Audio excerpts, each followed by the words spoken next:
Chris Rogers here with Jacob Nash. We're here at Transgender Day of Remembrance. It's one of the very special times out of the whole entire year in which the transgender community is honored and remembered. And compared to where we've come in the very beginning of all of this to where we are now, where has it taken you on this journey? Me personally on this journey? Wow, it has been an amazing roller coaster ride, truly it has, because I never expected to be where I am today. I never thought that I would be standing up here being interviewed, let alone being somewhat in the forefront of the transgender community in Northeast Ohio. My expectations in some respects for my life was just to transition and blend into the woodwork. And needless to say, that's not what happened, and I'm actually glad that that happened, because I'm very proud of who I am, and I'm proud of the work that all of the transgender community has done, as well as the advocates and the allies and the leaders and the civic leaders and politicians that have come up beside us and said, you are important and we want to include you. Well, you know, when I first met you, 2009, November, when it was here, of all places. Do you remember what happened? Yes, I absolutely do. The non-discrimination policy in Cleveland added gender identity and expression into it, and it was a unanimous vote by Cleveland City Council, and that was an amazing night. I could not have been more ecstatic. Now fast forward to 2011. Something happened to you just a couple months ago, and now tell us what that was. Well, I was the recipient of the Stephanie Tubbs Jones Freedom Award from the Stonewall Democrats, Cleveland Stonewall Democrats to be exact, and that was astonishing. I was flabbergasted when I got the call from John Farina to tell me that they were honoring me and giving me the award named after such an amazing woman, because I don't see myself as a leader like she was. I don't see myself forging a way for people to, you know, change their lives, because she was such a powerful and dynamic woman. She loved her constituents, and she loved the people that came to her and asked her for help, and she was very powerful in that she took her seat and she took her job serious enough to go out and talk to people individually. And for me, it was really an honor, because that woman, I couldn't even walk a mile in her shoes. Maybe walk behind her, but not certainly in her shoes. And to be given that honor was just, I'm still astonished by it. Well, now we're missing someone very special tonight, and I noticed that she's not here. Erin. Oh, Erin is here? She's here. Yes, she's just... She always hides in the shadows. And now, what is it about Erin that ignites you? Erin is my everything. Short of my relationship with God, Erin is truly my everything. She is the shoulder that I cry on at night. She is the first person I call when something exciting happens in my life. She is the person that is really behind the scenes when, in all actuality, she needs to be in the upfront scenes, because she is so supportive of who I am, not only as a transgender individual, but just as an individual and as an activist. And I really would not be where I am today if it were not for her. I have a question for you. You changed the whole perspective of tonight with awards. Compared to last year and the following year, you didn't do anything like this. What was the inspiration of creating this award? Well, the reason we did that is we had actually given the Illumination Awards out several years ago. And over the past couple of years, when we had the Day of Remembrance, it's such a somber time, and it needs to happen. We have to remember those that have passed due to violence towards the transgender community.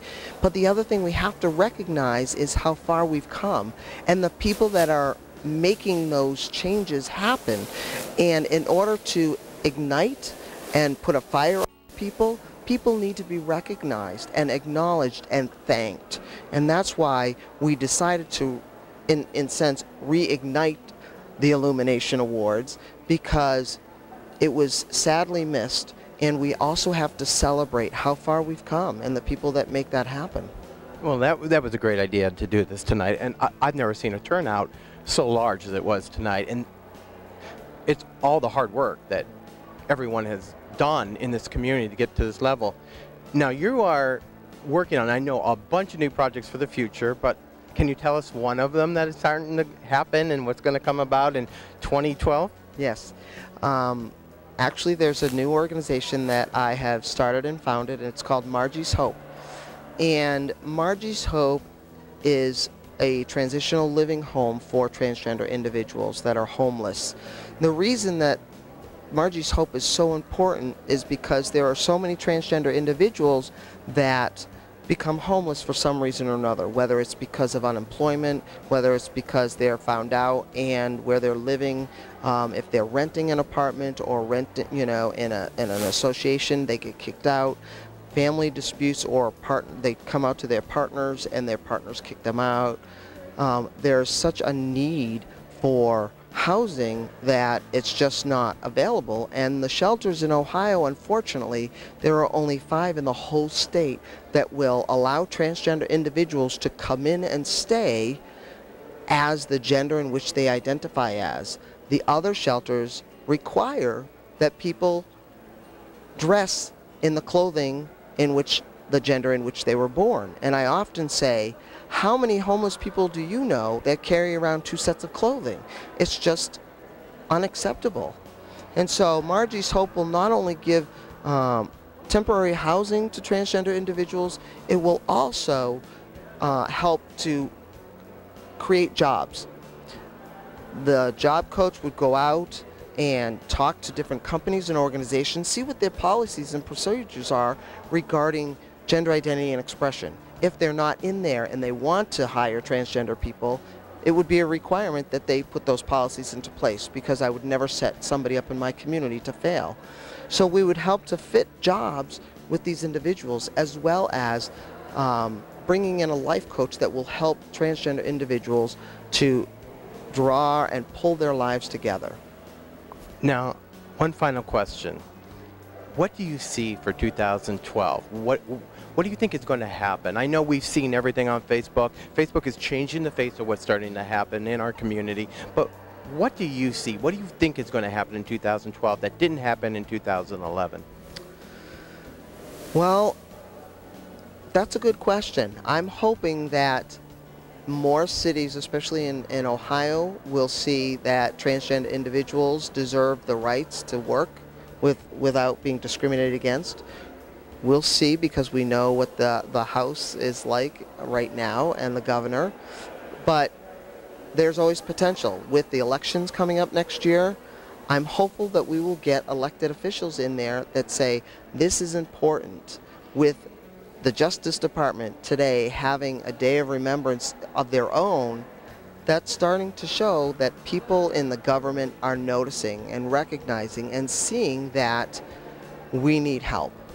And so hopefully with next year in the elections, we will get elected officials in that see how important it is to support us and to pass legislation that will include gender identity and expression. That's awesome. I mean, who'd even think or thought that this is where we were going to be? I mean, we've come so far in a short period of time, don't you think? Absolutely. Yes, absolutely. I think that, over the past 10 years or so, we have really come so far from transgender individuals pretty much being talked about with regard to disdain and hate and, stereotypes, to having people like Chaz Bono on Dancing with the Stars, having people like Diego Sanchez working for Barney Frank, people like Diane Schroeder, who works, you know, for the Library of Congress, Amanda Simpson, who is in the cabinet, just amazing transgender individuals that are making changes in the nation that we live in is amazing. Now, I have one last question for you. We keep hearing, and we've heard, and it's been said tonight, that the T is sometimes silent in LGBT. Do you think that is starting to go away? Do you think it's starting to dissipate? Do you think that T is getting stronger?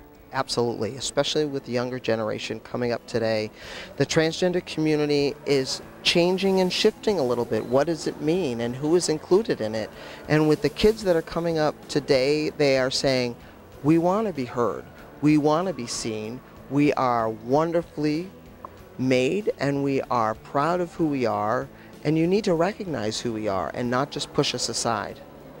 Well, Jacob, once again, thank you so much. It's always a pleasure, and congratulations on your award, and congratulations on a great night. I mean, it was somber, but it was also a celebration of who was in the room, and you do such an amazing work. And Vision Video would like to thank you so much. Oh, thank you. I appreciate you being here. Have a good night.